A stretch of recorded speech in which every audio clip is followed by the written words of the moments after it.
International भिखारी के कटोरे में डालने के लिए पैसे नहीं है। वो बेचारी आज भी घर में ऐसे ही बैठी हुई है, सिर्फ और सिर्फ इसलिए कि उनके बाप के पास पैसे नहीं है, बेचारा वो गरीब है। जरा गौर करिए क्या हालात हमने और आपने बना दिया। निकाह जितना आसानी से होना चाहिए था उतना हमने मुश्किल बना करके रख दिया है। मेरे भाइयों, दीन को आसान करिए। सहाबियां आई, अल्लाह के रसूल सल्लल्लाहु अलैहि वसल्लम के सहाबा आए, अल्लाह के रसूल ने निकाह पढ़ा दिया। और सुनिए, नबी ने निकाह पढ़ाया। निकाह पढ़ाने के बाद वो सहाबी मालूम क्या कहते हैं?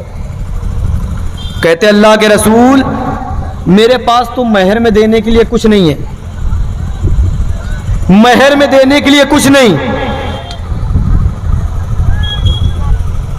का लोहे की अंगूठी है? का अल्लाह के रसूल, लोहे की अंगूठी है।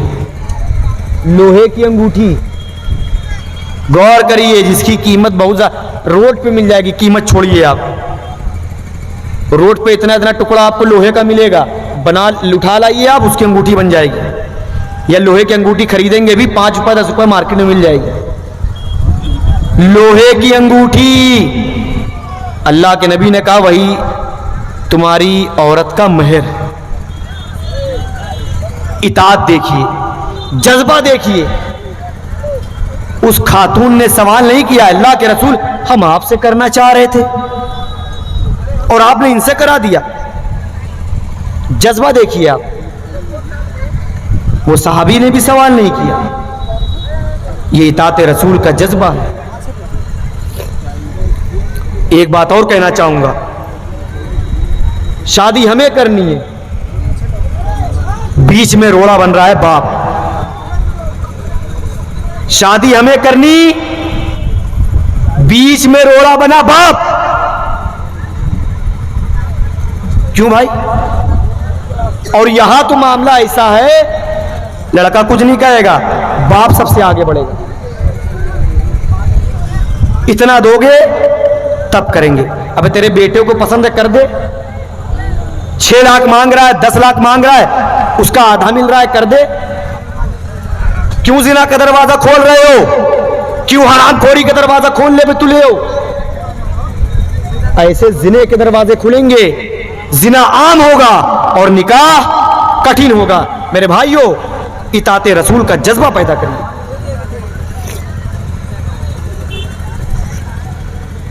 और देखिए, इताअत रसूल का जज्बा सहाबा इकराम से सीखिए कि वो सहाबा इकराम वो जब दस्तरखान पे खाना खाते थे। आज मैं जितने वाकयात पेश करूंगा, जितना भी मुझे वक्त मिला है, मैं सब माहौल को देखते हुए बयान करूंगा, क्योंकि जितनी अय्याशी बिहार की सरजमीन पर करी जाती है ना, उतनी अय्याशी तो अमेरिका में भी नहीं करी जाती। मतलब मुझे तो हंसी आती है, बिहार के अंदर शराब बैन, और फिर भी सबसे ज्यादा बिहार के अंदर पी जाती है।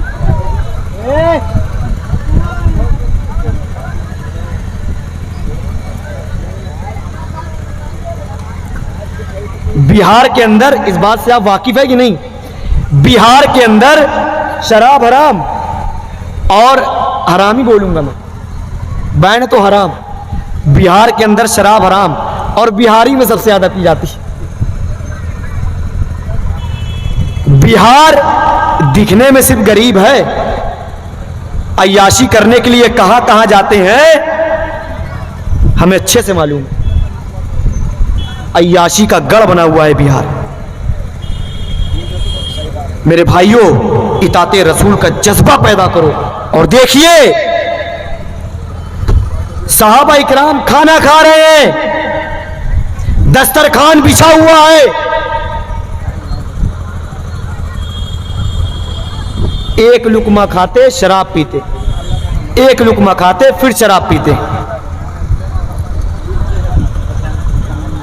सहाबा इकराम खाना खाते जा रहे हैं, शराब पीते जा रहे हैं। एक सहाबी दौड़ते हुए आए, कहने लगे आज से अल्लाह ने शराब को हराम कर दिया है। दस्तरखान पे शराब है। ऐलान सुना कि नबी ने शराब को हराम कर दिया है। मेरे भाइयों, विकिपीडिया के अंदर आज भी लिखा हुआ है, जैसे ही सहाबा इकराम ने यह ऐलान सुना कि शराब को हराम कर दिया गया है, जो शराब दस्तरखान पे रखी हुई थी, सहाबा इकराम ने सारे शराब के मग्गे फेंक दिए, नाली में बहा दिए। बड़े बड़े मटके शराब से भरे हुए थे, उसको भी नाली में बहा दिया। सिर्फ एक हुक्म जो उनके कानों से टकराया था कि शराब को अल्लाह ने हराम कर दिया है, नबी अकरम ने हराम कर दिया है। मेरे भाइयों, मक्का के अंदर शराब की बाढ़ आ गई। सारी की सारी मक्का की गलियां शराब से भर गई। इताते रसूल का जज्बा देखिए कि शराब जो अभी 1 मिनट पहले अपने लबों से लगाने जा रहे थे, जैसे ही सुना कि शराब को नबी अकरम ने हराम कर दिया है, फौरन लबों से हटाया और सारी शराब को मक्का की गलियों में बहा दिया। ऐसा जज्बा पैदा करिए, ऐसा जज्बा।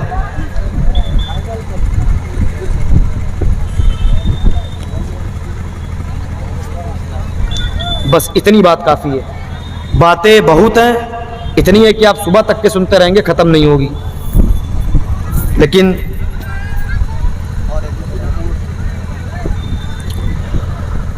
खैर, जितनी बातें मैंने बताई समझ में आई अच्छे से। मैं सबसे पूछना चाहता हूं, सिर्फ दो चीज। मैं तकरीर करने नहीं आया था, मैं सिर्फ एक पैगाम देने आया था, जबकि मैंने मना भी कर दिया था।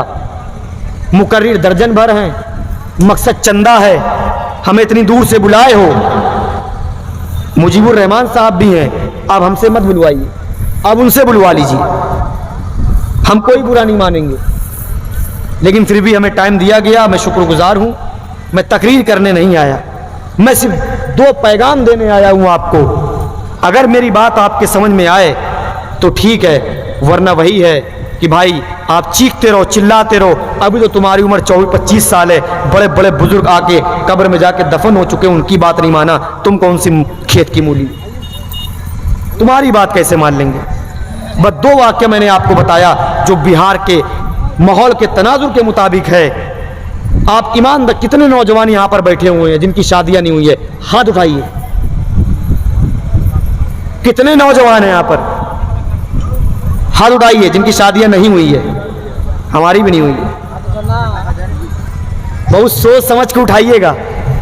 हेलो, हमारे और एक वक्ता जो कमान साहब हैं, हजरत से गुजारिश है कि उनको लाया जाए, क्योंकि हजरत का टाइम बिल्कुल खत्म है। बिल्कुल सोच समझ कर उठाइएगा। कल आप भी किसी लड़की के बाप बनेंगे, अगर आपको टॉर्चर किया जाएगा, क्या आप ये बर्दाश्त कर सकेंगे? बर्दाश्त कर सकेंगे? मुझे वो वक्त याद आ रहा है जिस वक्त मुतीउर रहमान चतुर्वेदी साहब हमारे कानपुर की सरजमीन पर आए थे और जहेज की लानत पर तकरीर करी थी। और हमारे यहाँ तकरीर करने के बाद उन्होंने सबसे हाथ उठवाया कि कौन कौन नौजवान ऐसा है जिसकी अभी शादी नहीं हुई है। सब ने बड़ी खुशी से हाथ उठाया कि शायद मौलाना साहब लड़की ऑफर करें। बड़ी खुशी खुशी, मौलाना साहब हमारी शादी नहीं हुई है, मौलाना साहब हमारी शादी नहीं हुई है। कहा ठीक है, अभी जहेज की लानत पर अभी आप तमाम लोगों ने तकरीर सुनी है, जिन लोगों ने भी हाथ उठाया है, अब आप वो तमाम लोग दिल में ये अहद करें और हमसे वादा करें तमाम मजमे के सामने कि वो जहेज नहीं लेंगे। जैसे ही ये बात बोली फौरन हाथ नीचे। बेचारे कुछ लोग थे, पूरे मजमे में 5-6 लोग थे जिन्होंने कहा था हम जहेज नहीं लेंगे। उसमें से 4 लोगों ने जहेज नहीं लिया अल्हम्दुलिल्लाह, और 1 लोगों ने बाकायदा करार सब कुछ लिया, वादा भूल गया। तो वही वादा मैं आपसे लेना चाहता हूं। मुझे पता है इतना जज्बा इतनी हिम्मत किसी के नहीं है, सब माइंड मेकअप करे हुए हैं, मुझे तो 6 लाख चाहिए, मुझे तो 10 लाख चाहिए, उसी से हमको बिजनेस करना है। सुधर जाओ, अल्लाह के वास्ते सुधर जाओ। और शराब वाली बात अपने दिल में ठान के बैठिएगा, हम हाथ